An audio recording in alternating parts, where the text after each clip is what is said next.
What's up guys, we're back. We've got the bonnet open on the R32. That's generally not a good thing. I went for a spirited drive with one of my mates and the car started to smoke quite badly. So we pulled over, investigated, couldn't see anything obvious, and then decided to lower the boost a little bit and then cruise back home. And on the way home it started getting slower and slower. Yeah, we got some problems. So we're going to see, my first thought is it might be vacuum related, so we're going to check all the vacuum hoses and that, and then we're going to check the turbo and check everything else and just see what the story is. But it was not a happy car, guys. So after a bit of spirited driving with a friend the other day, unfortunately the turbo is a bit worse off. So this is an RB25 turbo, and unfortunately now, not that you can probably see that well, the turbo's got end float now. So what that means is the thrust bearing that holds the wheel, well, the shaft and the wheels in place, has failed. So it looks like this turbo is toast. So we're going to pull this off and we're going to replace it with another RB25 turbo. This time around though, we're going to add water cooling because this setup doesn't have it. And I'm pretty sure that that didn't help and was one of the main causes why it let go. We're running like 12 psi of boost, and I did notice it smoking, and then when we actually stopped I turned around and turned down the boost back to 10 psi, and then it progressively got slower on the way home. So this turbo's toast, unfortunately. Bit of a waste, but we'll fix it and put it back together and make it better than it was. And just like that boys, the turbo was off. It was a pain as normal, but it didn't take too long, probably about an hour. Fiddly as, limited access to things, but it wasn't too bad at all. So let's have a look at this turbo now that it's off. So this turbo, being a factory internal wastegate turbo, has had the wastegate actuator welded, arm welded shut, which we'll have to do on the new turbo. There's play in there. I was actually wondering if the turbo itself had an exhaust wheel, because these are prone for flying off in overboost situations, but as you can see, there's an exhaust wheel there. Doesn't look in too bad a condition, so what we'll do is we'll keep this one on the shelf. We might even rebuild this and use this in the future. But for now, new turbo's on its way and we'll get it all back together. So here's a turbo we've decided to run. Basically it's a bolt-on replacement. It's slightly bigger than the RB25 turbo. It's got steel wheels and it's ball bearing. So we'll see how it goes. As you can see, it's internal wastegate, so we've got to convert that to using an external wastegate. So I'm going to pull that off now so we can mock it up on the car, see what it looks like, make sure everything fits before we weld up the actuator, and yeah, bolt it all up. So first look on the car, looks much better for a start. It seems to fit quite well. Looks like the dump pipe will bolt straight up. That's going to sit slightly like that, bolt straight up and should be good. We're going to have to clock the turbo housing so it points downwards so we can connect to that intercooler pipe there. We're going to have to run a 90-degree silicon. We're going to have to weld up and remove the internal wastegate. We're going to have to fit up water lines for water cooling. So I've been buying up all the necessary bits. So we've got a new dump pipe gasket, we've got a new turbo gasket and drain and feed gasket, and we've got a water line kit. So we're going to replace these. So we have water cooling to this turbo, so hopefully it'll last better this time, because that one there, she is toast. Now we're just going to weld up the actuator arm here, so the internal actuator won't work anymore. A couple of tack welds and we'll unbolt the internal stuff and it'll be an externally gated turbo.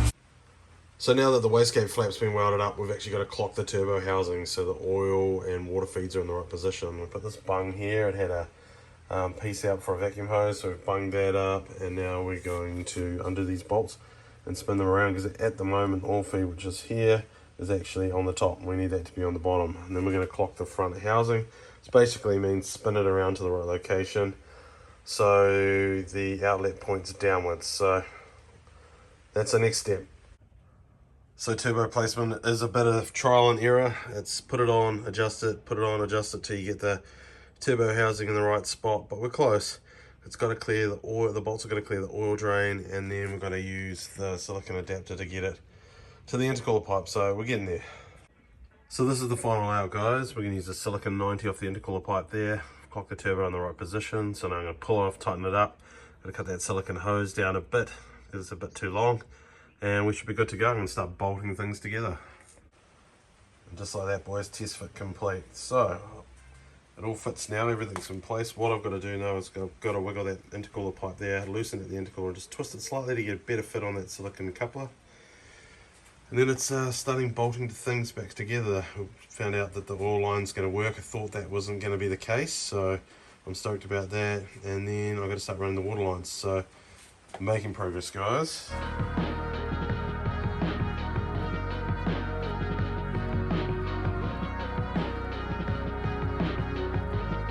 Well, after struggling for a fair while to get those dump pipe bolts on, they are on, thankfully. So that's all bolted up now. Turbo's bolted to the manifold. The oil drain is all bolted up. Oil feed, we need some thread tape to finish that up, but that's easy. Intake pipe, we swapped out the silicons, got rid of the blue. We're swapping them all out for black. Changed the hose clamps up. Got the silicon 90 down there, all in, perfect. Yeah, we're getting there. It's a slow process. I'm just fitting this in when I've got time, bits and pieces. But we'll do the water feed lines next, then the car will be ready to start if we want. And then it's on to the blow-off valve, which should be relatively easy. Just got to get one more silicon T-joiner for that, and we should be good to go. Just want to take a second to thank our video sponsor, Key Street Clothing. From the streets of Auckland to the mean streets of Cali, taking inspiration from the car scene and representing our scene. Keystreet.co is where you get your automotive gear. Thank you for supporting the channel.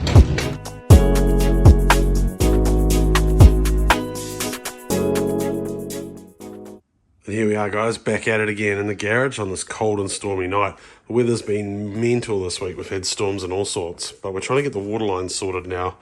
So I've been having a play around with placement, and we've got on this side here, we're going to have the water return line. It's going to come out of the turbo here using these fittings and then plumb back in over here. I'm going to tee it into one of the lines that's down there. And the feed line here goes from here and runs under there into the factory location. So it's all these things when you're doing a custom turbo conversion that you forget about, man. Like all the silicon couplers I had to replace.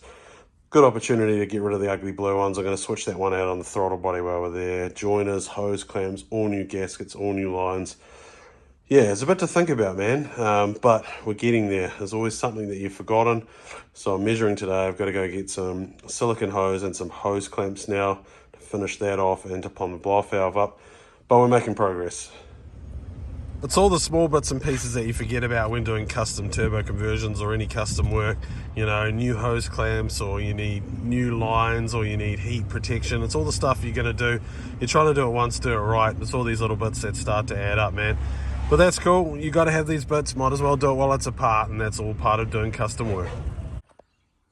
All right, boys, we're going to get some serious work done today. It's a push to the end. Next up, we're going to have a go at the blow-off valve. We've got this Turbo Smart T silicon, which we're going to swap out on the intercooler piping and use this OG Turbo Smart blow-off valve that the boy Boyce hooked up. We've got a T-piece to tee into the water lines for the turbo oil return. I've only got this heat protective sleeve because it runs real close to the wastegate. Bunch of hose clamps and things, some silicon hose. We modified this bracket here. That was what the factory wastegate actuator joined onto the turbo, so we've cut that part off. Basically, that's a bracket to keep, or a brace, I should say, to keep the front cover located on the turbo. So, we're going to crack on, boys.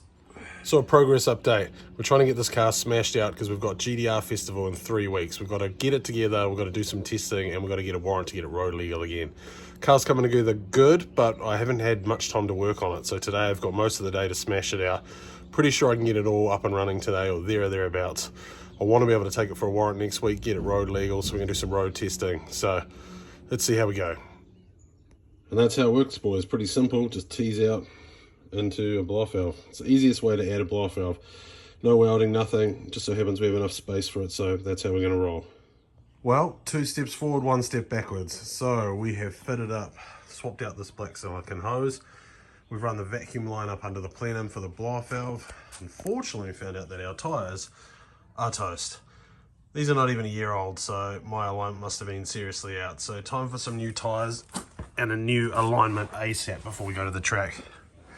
And there we go, we've added a blow-off valve. So we used a Turbo Smart T-piece, put the blow-off valve in there, ran a new vacuum line. We had to adjust all the piping just to get enough room. We've got just enough room to fit that in, but she'll do the job nicely. So boys, after struggling like heck with the water feed line, I managed to get it on, so it's all back together.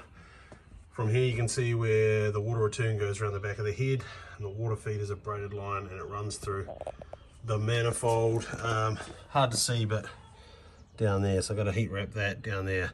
Water mission. It came with a banjo fitting, but I ended up having to get an AN straight fitting, which made all the difference. So now we're going to prime the turbo up and see if she starts.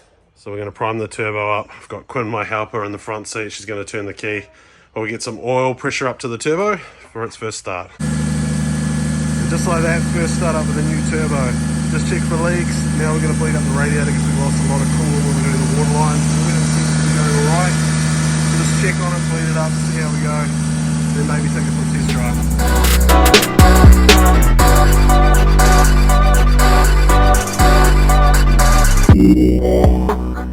Well guys, what a success. First start up of the car, no leaks, the car sounded good. We heard turbo noises, we heard the blow valve for the first time. I'm stoked, man. We just bled up the radiator. We're gonna double check it, check all the bolts once it cools down. We're gonna do another bleed just to make sure we're good. And then we're gonna take it for a test drive. And then next up we're doing tires and alignment, and we're getting ready for GTR Fest, man. We're going to the track again, we're going to Hampton Downs, and we're gonna take the Skyline for some thrashing. Can't wait, man. Thanks for watching, guys. Don't forget to like, subscribe, and share, and we'll keep the content coming.